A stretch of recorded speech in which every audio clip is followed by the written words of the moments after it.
20 PDL ng Bataan District Jail sa mailalim naman sa Skills Training Program.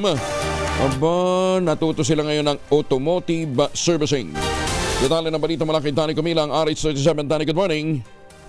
Matagumpay na naisagawa ang skill training program na automotive servicing na nilakuan ito ng 20 person deprived of liberty PDL sa Bataan Provincial District Jail.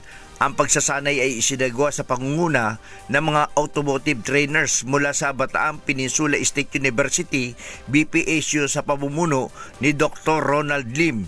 Layunin na nasabing pagsasanay ay bigyan ang mga PDL na kaalaman at kasanayan sa pag-aayos at pagmimintini ng mga sasakyan bilang paghahanda sa kanilang muling pagbabago, pagbabalik sa kanilang mga pamilyang may dala silang matatag na panghanap buhay.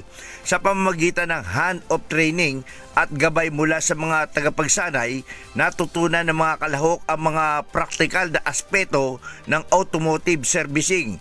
Ang aktibidad na ito ay bahagi ng rehabilitasyon ng mga PDL sa ilalim ng pamamahala ni Jail Chief Inspector Cliff Richard T. Torres, wardi na nasabing panlalawigang piitan. Danny Cumilang, RH37, DCRH, una sa Pilipinas, una sa Pilipino. Maraming salamat, Dan.